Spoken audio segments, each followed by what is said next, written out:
मेरे प्यारे भक्तों, श्री गणेशाय नमः। जय बजरंगबली।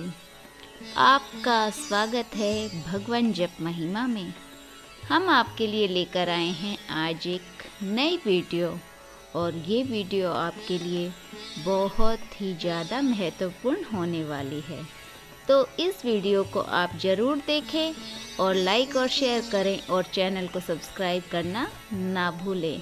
आज का हम जीवन को धन्य बनाने और उसे अहंकार, अज्ञानता, अशक्ति के अंधेरों से दूर रखने हेतु सुख, शांति और समृद्धि के लिए हम लेकर आए हैं योगिनी एकादशी की व्रत कथा। तो चलिए शुरू करेंगे योगिनी एकादशी व्रत, जो कि हमारे जिंदगी में समृद्धि को बढ़ाता है, उसकी व्रत कथा।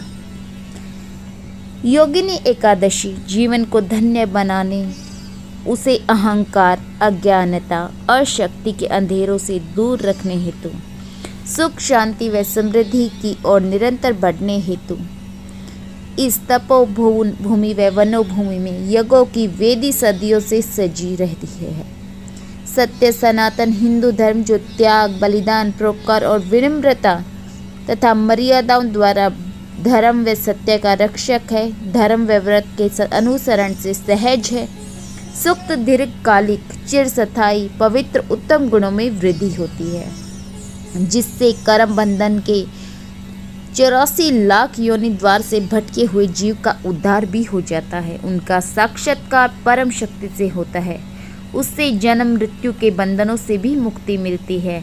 व्रत, पर्व, धर्म व नेक कार्यों में उसके मन की मलिनता, द्वेष, पीड़ाएं उसी प्रकार समाप्त होती हैं जैसे जैसे सूर्य की एक किरण आते ही घने तिमिर का अंत हो जाता है। उस तेज व दिव्य प्रकाश से कमलदल मुस्कुराते हुए खिल उठते हैं और एक सुनहरी सुबह का आगाज हो जाता है। एकादशी के व्रतों में व्रतराज कहा जाता है, तो इसे कोई अतिशक्ति नहीं होगी। जिस प्रकार 6 ऋतुओं में वसंत को ऋतुराज कहते हैं, उसी प्रकार एकादशी व्रत को भी व्रतराज ही कहते हैं, क्योंकि एकादशी का व्रत करने से मनुष्य का उद्धार हो जाता है, वह बंधनों से छूट जाता है और मोक्ष के द्वार को प्राप्त करता है।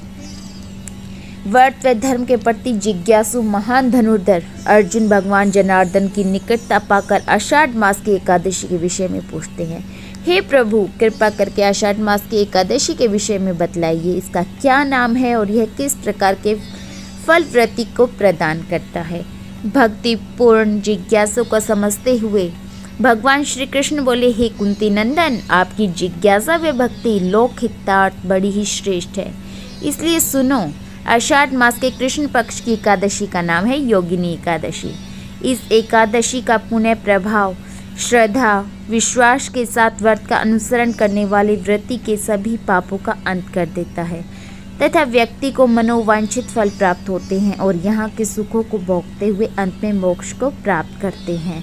एकादशी का व्रत तीनों लोकों में प्रसिद्ध है। यह व्रत सदाचार, दया, क्षमा, सहिष्णुता और त्याग होना चाहिए। इस व्रत की संक्षिप्त कथा इस प्रकार है।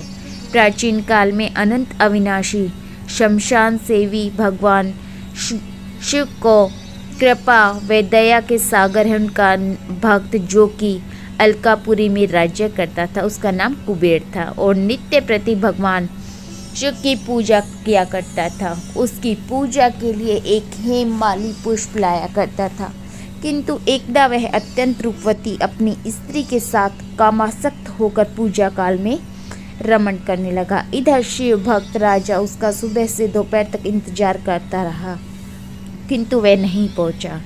इस पर राजा के अनुचरों ने उसका पता लगाया, जिससे ज्ञात हुआ कि वह काम क्रियाओं में अपनी स्त्री के साथ लिप्त है। इस पर राजा क्रोधित हुआ और उसने अपने पास बुलाया और कहा, तूने भगवान महेश्वर की पूजा में विघ्न डाला है, जो देवों के देव महादेव हैं, इसलिए इस नीच कर्म की सजा हेतु मैं तुम्हें श्रापित करता हूँ कि तुम मृत्यु लोक में स्त्री का वियोग और कोढ़ से पीड़ित होकर पृथ्वी पर भटकेगा। इस प्रकार राजा के श्राप के द्वारा वह माली नाना प्रकार के कष्टों से पीड़ित मन में भटकने लगा और व्यथापूर्ण उसका समय व्यतीत हुआ। किंतु कुछ काल के पश्चात वह मार्कंडे ऋषि के आश्रम जा पहुँचा, जो महान तेजस्वी और दयालु ऋषि थे। उसने अपनी सारी कथा उस तेजोराशि ऋषि से कह सुनाई और अपने उद्धार का उपाय पूछा। इस पर ऋषि ने उसे आषाढ़ मास की एकादशी का व्रत विधि पूर्ण करने को कहा। ऋषि के ऐसे वचन सुनकर उसने विधि पूर्वक व्रत का पालन किया, जिसके पुण्य प्रभाव से वह पुनः उसी सुंदर काया में अपनी रूपवती स्त्री आदि वैभव को प्राप्त हुआ। इस एकादशी के व्रत में ब्राह्मणों को आदर सहित श्रद्धा विश्वास पूर्ण भोजन कराने का विधान है, जिससे व्रती का व्रत सफल होता है और उसको धर्म मोक्ष स्वर्ण आदि प्राप्त होते हैं। यह व्रत श्री हरि विष्णु को समर्पित है, अर्थात नियम व संयम जो व्रत के प्रमुख घटक हैं, इनका पालन बहुत ही ज़्यादा जरूरी होता है, अन्यथा व्रत का फल नहीं प्राप्त होता है और व्रती अविश्वास और अश्रद्धा का शिकार हो जाता है, जिससे वह नाना प्रकार के दुखों से पीड़ित रहता है। एकादशी व्रत अत्यंत दुर्लभ है और पुण्यदायक व्रत है, तो आप यह व्रत अवश्य करें। तो ये थी योगिनी एकादशी की व्रत कथा। इसी के साथ हम वीडियो का एंड करेंगे। मिलेंगे बहुत जल्द एक नए वीडियो के साथ, एक नए टॉपिक के साथ। अगर आपको वीडियो अच्छी लगी है तो लाइक और शेयर कर दीजिए, और अगर आपने अभी तक चैनल को सब्सक्राइब नहीं किया है तो चैनल को सब्सक्राइब करना ना भूलें। नमस्ते, आप सभी खुश रहें। जय श्री राम, जय बजरंगबली, श्री गणेशाय नमः।